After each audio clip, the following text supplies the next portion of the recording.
What's going on out here, girl? Melvin's here. Aha!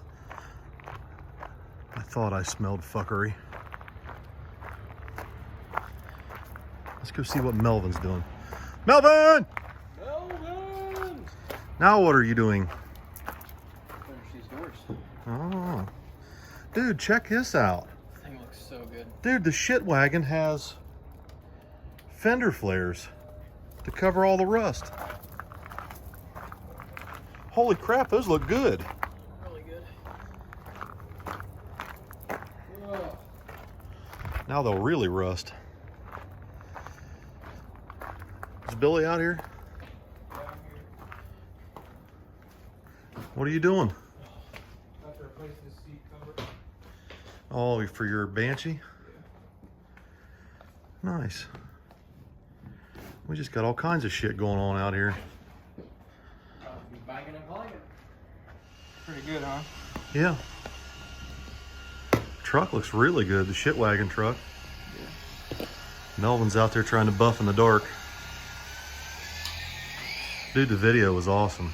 Thank you. I worked on it for about 16 hours Oh my God. straight. Dude, the voiceovers. The like voiceovers. Oh yeah. Yeah. that You need good? to you need to do that much more often. Like for you to do the voiceover, it takes up some space in the video that might be a little bit boring or I have something. so many clips of me just like not saying anything, but Yeah. I'm like looking around at shit. And Yeah. that works for stuff like that. Yeah, I mean, and it really, I feel like it really gives a personal look into, you know, what was going on at the time. You know what I mean? I think people would really enjoy hearing from you and like what you were thinking in the video, you know?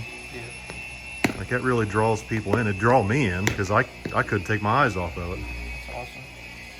Yeah, I wasn't sure because I don't like listening to my own voice usually. Yeah, I don't either, but I got to get So, past that shit. It's hard because like when I'm editing it, I'm like, wow, I sound like a retard or I sound like a wuss. So Billy's out here working on his quad seat and Melvin's out here buffing in the dark. We'll see how that turns out. Everything. That's the story of my life in the dark. Buffing in the dark with Melvin Frederick. That sounds like an album.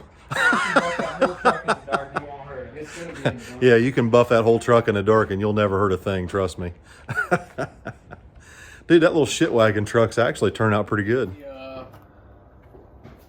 There's a few little things if we fix on it and replace it's gonna look even better. So Well, I think Billy's gonna buy it off eBay or look it up and see how much it is. it's just a daily driver, man. So, while the kids are out here working on their stuff, I'm gonna go in the house and start editing this video. What I wanna do is I wanna go through a few of the scenes in Billy's new video and kind of do a voiceover and explain what was going on from my standpoint anyway. And it was a good trip. You know, we didn't do very well, obviously. We didn't win. We lost second round. We got a tough draw. But, you know, is there anyone else we'd rather lose to down there than Ryan Mitchell, Billy? I mean, seriously. I don't think I would have lost to anybody else. You know, that was the toughest guy there. You know, the whole time I was driving there, I was thinking, how am I going to stay out in front of Ryan Mitchell? That's the whole thing. Like, that was my only concern going down there. How am I going to stay out in front of that car? Yeah. And there was really nothing I could have done aside from having a different converter set up, different stator in it. Yeah, because you had grabbed the scramble and you had put everything to it that you could, but the truck moved around a little bit out there, about 330 feet, and then you kind of gathered it up and it was rolling. But I mean, that stator is only good for so much ET and so much mile an hour. It's really good on a bad street, but that was not a bad street. It's hard to compete with a car that can run deep in the fours. Right, and right. on a street that'll hold a 4-second pass. Right. You know, I think if we were at the pad, it may have been a little different. Yeah, maybe. But that was the best street I've ever been on. So, Yeah, for sure. You know, whoever's got more power, whoever can put more down is going to win. And Ryan's a great person, man. his whole team are just fantastic people. Can't say enough good things about them. You know, there's people that can go out and win street races and still be a loser. And then there's people that can go out and win a street race and everybody still likes them, you know, and everybody still respects them. Does that make sense? And Ryan is definitely one of those people. All right, so I'm gonna head in the house. I'll let the kids work out here on whatever they're doing. I'll work on this video. All right, so we made it down there, right? And we went to make a couple test hits Thursday night, and initially we got run off, but we came back and basically we just drove up the road for like 15 minutes and wandered around so people that were following us would think we were just lost. And eventually we got rid of everybody but one person, and we had one guy there that just, he was persistent. He didn't want us to miss anything. He kept pulling up and rolling his window down and telling us where everything was going on. And like, we're in the group message, man. We don't really need that. But anyway, we turned around, unloaded real quick, and we made the first test hit. And I knew there was problems. So our first test hit in the left lane over at D5. Truck left really good. Draggy showed a 135 60 foot, leaving on gate pressure. But as the boost rolled in, the engine started to break up. At the time, we didn't know for sure what it was. At first, I thought maybe Billy just didn't get enough heat in the engine because we were rushing to get up there before the cops came back. So after the first hit, we pulled up and made a second one and made sure we got a little bit more heat in the engine just to be sure it wasn't that. It definitely wasn't, because it got worse. Here you can see we're making our second hit. As the truck leaves the starting line at 60 foot's really good. And then as soon as he stuck it in high gear and the boost started to roll in, it just went south. We loaded up, drove out to a spot out away from everybody, and started looking into what was going on with the truck. We found some water in the fuel, and I wanted to check the carburetor, make sure there wasn't anything in the carburetor bowls. Everything looked good. Couldn't find anything wrong there. So we switched fuel, drained the fuel cell, filled the fuel cell with fresh fuel, and got the truck back out on the road and made a test hit.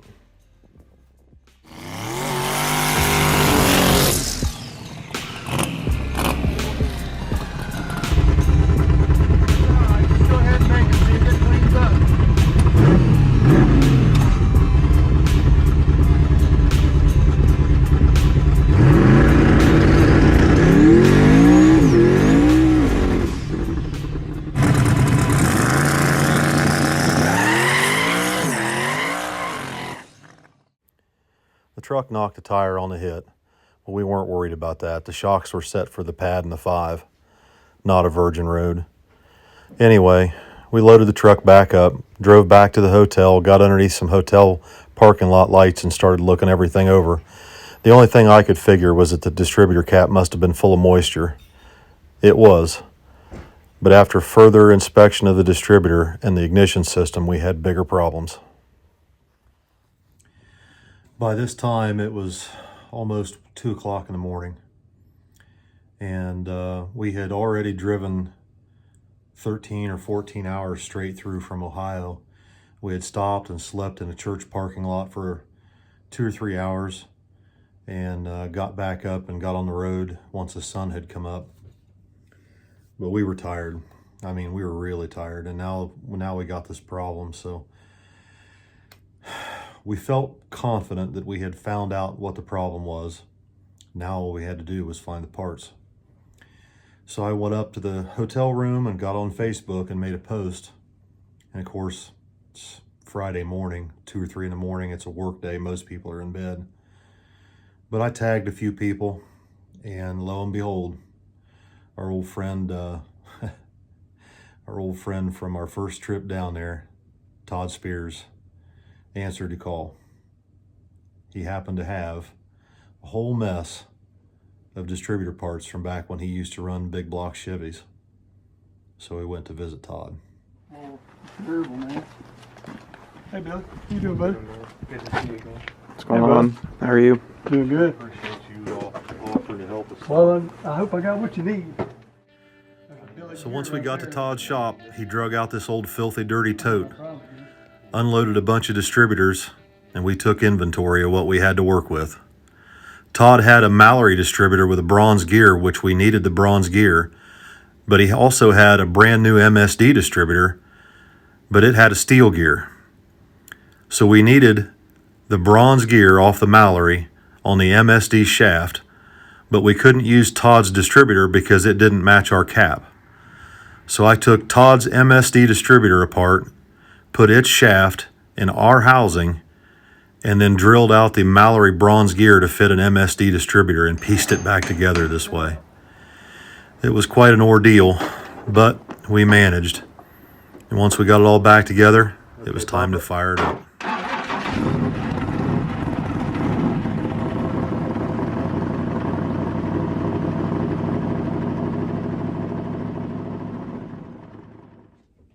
So once we fired the truck up, I got the timing light out, set the initial timing at 36 degrees like we always do, and that was it.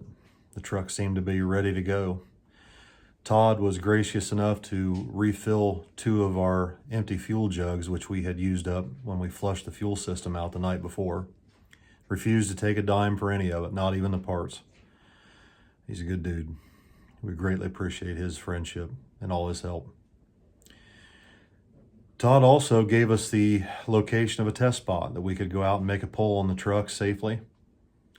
So we loaded the truck up and took it to Texas Flats, a little spot not far from Todd's place on the other side of Picayune.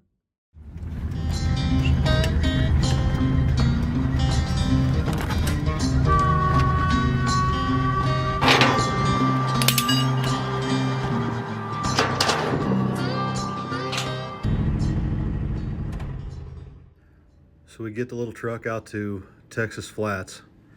There's a lot of traffic. I was a little uneasy about doing it, but we needed to get this done. There was so much traffic that we didn't have time to do a burnout and back up in our tracks. I told Billy just to pull up there, set the button, and let it go. So that's what we did.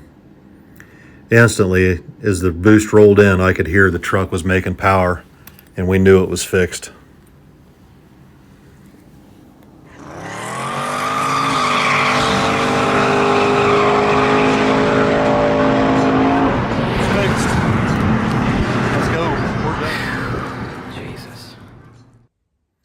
Now, obviously, we didn't have the shocks set up for a bare road like that, and we didn't even do a burnout.